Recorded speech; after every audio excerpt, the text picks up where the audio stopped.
All right, let's jump into another deep dive. Today, we're going all the way to Hong Kong. Ooh, exciting. It is, really. We're going to be looking at the life and career of Kwan Tak-hing. Okay. He's a legend in Hong Kong cinema, especially for fans of a certain folk hero. I'm intrigued. Lay it on me. We're talking Wong Fei-hung.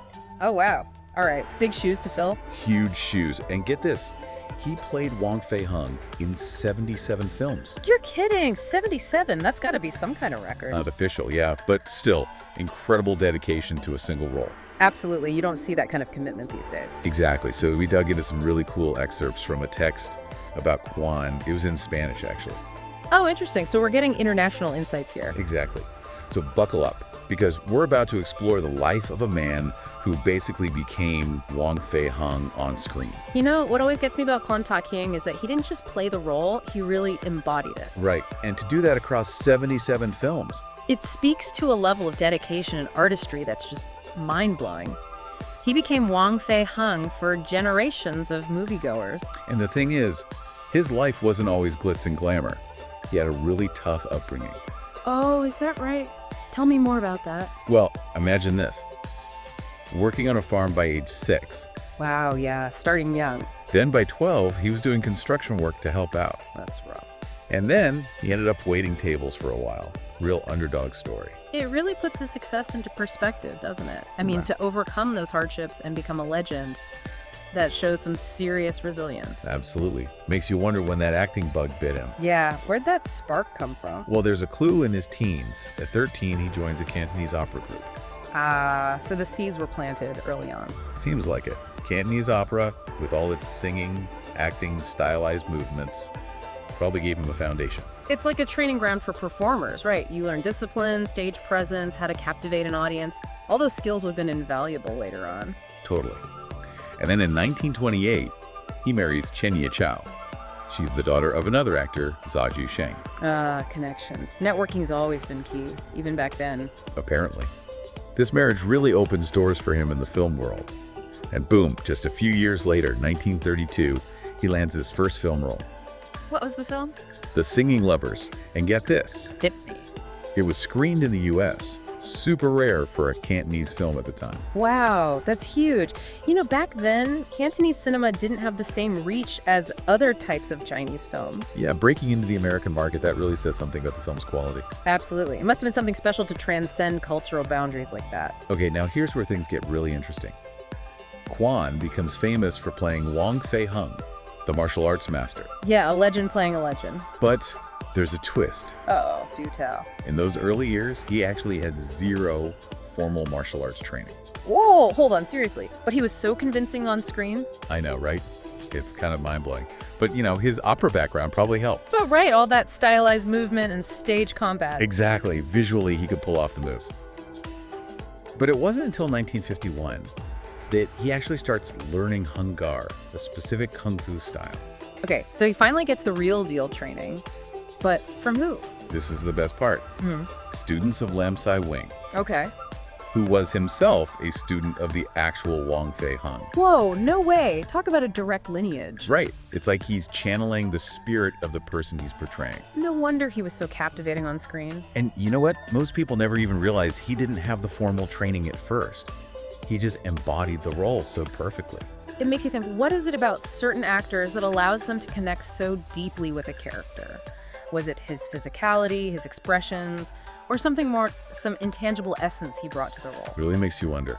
Yeah. Now, the film that launched Kwan into superstardom was the story of Wong Fei-hung Part 1 in 1949. Oh yeah, I've heard of that one. It was a smash hit, led to tons of sequels, and really cemented his connection with Wong Fei-hung for the audience. It's funny how one film can have such a monumental impact on an actor's career, like defining their legacy in a way. Totally. And from 1950 to 1970, it was Wong Fei-hung mania.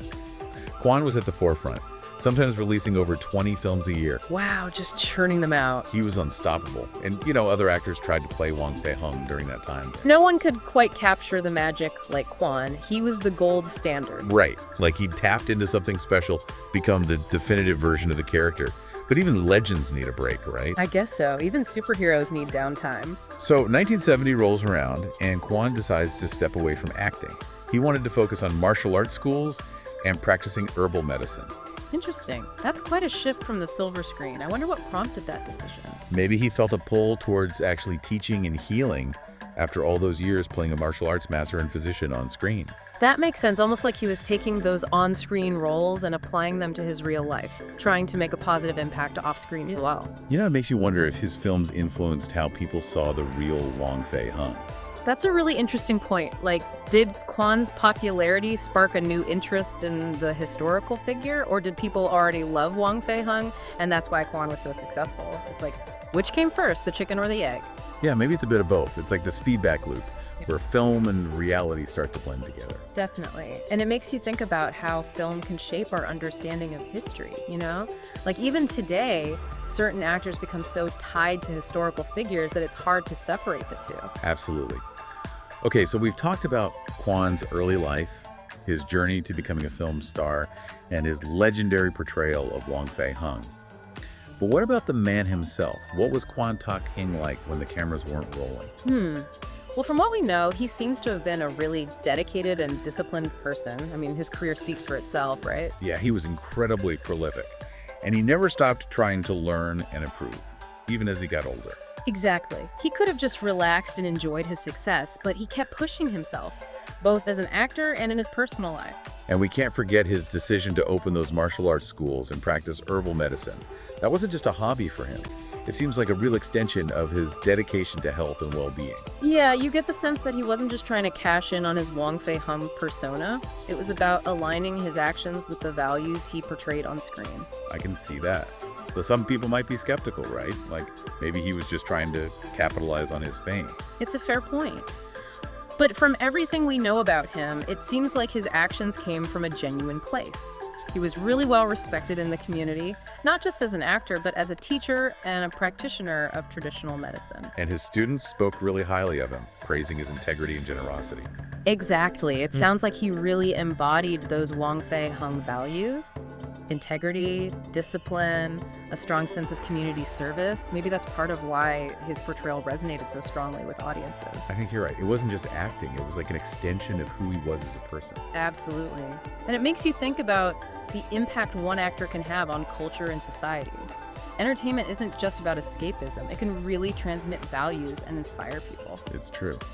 So we've covered Kwan's incredible journey, his lasting influence on Hong Kong cinema, and his dedication to the spirit of Wong Fei-hung. What's next on our deep dive agenda? Well, now that we've got a good understanding of Kwan and his work, I think it's time to look at how his career reflects bigger trends in martial arts cinema. Like, how did his style compare to what came before and after? And how did his realistic portrayal of Wong Fei-hung influence other actors who played the role? These are all fantastic questions, and we'll be exploring them in the final part of our deep dive into the legacy of Kwan Tak-hing. Stay tuned. All right, welcome back to our deep dive into the world of Kwan Tak-hing. We've talked about his incredible life, his journey to becoming the Wong Fei-hung. But now, let's zoom out a bit. Okay, I like it. Big picture time. Exactly. How does Kwan's work fit into the evolution of martial arts cinema as a whole? It's like we've been admiring this one amazing tile, but now let's step back and look at the whole mosaic. Great analogy. And to really get where Kwan sits, we need to understand what came before him. Early martial arts films, there was a lot of focus on the fantastical, almost like mythical superheroes defying gravity. Oh, you're talking about wuxia films, right? All those gravity-defying stunts and superhuman abilities. Bingo! Wuxia, it basically means martial heroes. Warriors leaping across rooftops, disappearing and reappearing, fighting with almost supernatural power. Yeah, those films are wild. Total spectacle. But Kwan's Wong Fei-hung, he was different. He was much more grounded. Yes. Like a more realistic take on a martial arts master. Exactly. He brought a gritty realism to the genre, focusing on the human side of things. And that probably made him more relatable to the audience, right? Absolutely. He showed vulnerability, like he'd get hurt, he'd struggle, even make mistakes sometimes. He wasn't just this invincible superhero. It was human, which made his triumphs feel even more earned. Exactly. And that resonated with people. Seeing those struggles and those victories felt real. Okay, so Kwan brings this realism to martial arts films. How did that influence the movies that came after him? Think about other actors who played Wong Fei-hung. Jackie Chan, Jet Li. Did they follow suit?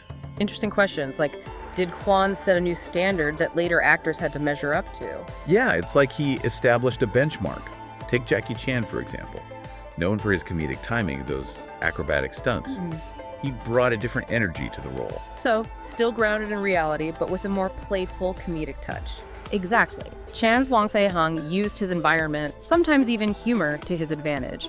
Then you have Jet Li. His style is all about speed, precision. Oh yeah, his movements are incredible. Almost balletic, right? Yeah. He emphasized the beauty and raw power of martial arts in his portrayal of Wong Fei-hung. It's fascinating how each actor brings their own interpretation while still acknowledging what Kwan has built. Like they're carrying the torch, adding to the legacy. It's like a lineage, you know? Each one adding their own chapter to the story of Wong Fei-hung on screen. But Kwan's influence is undeniable. That core essence, the groundedness, the heroism, the unwavering morality, it's still there. It speaks volumes about the impact of his performance. Absolutely. Even decades later, his influence is still felt. So we've talked about how Kwan's Wong Fei-hung was different from those fantastical wuxia films. Did his influence reach beyond just the character? Did it change martial arts filmmaking as a whole? You know, I think it did. His movies, with their realistic fight choreography and those relatable characters, they paved the way for a shift in the genre. Filmmakers started exploring those more grounded narratives, focusing on the human element. It became less about wire-fu and special effects and more about showcasing real skill, real technique. It's incredible how one actor can have such a ripple effect across a whole genre. It shows the power of art to shape not just entertainment, but culture, artistic trends, everything. It really does, and it's a testament to the power of authenticity. When you genuinely embody something, it goes beyond the screen and becomes something bigger. In Kwan's case, he shaped an entire genre, inspired filmmakers, captivated billions around the world. His legacy reminds us that even in a world of CGI and crazy special effects, there's nothing quite like a genuine performance. Connecting with an audience on a human level, that's what truly endures. Couldn't have said it better myself. So as we wrap up this incredible deep dive into Kwan Tak-hing's life and career, I want to leave our listeners with a thought. What does his story teach you about dedication, about resilience, about chasing your passion, even when things are tough? It's a powerful message. No matter your background, your circumstances, you can achieve amazing things if you have the will, the discipline, and the courage to follow your dreams. Kwan Tak-hing's journey is a testament to that. It's inspiring, truly. And if you haven't seen a Kwan Tak-hing film, do yourself a favor and seek one out. You'll be transported to a classic era of Hong Kong cinema and experience the magic of a true legend firsthand. Thanks for joining us on this deep dive, and until next time, keep exploring, keep questioning, and keep diving deep.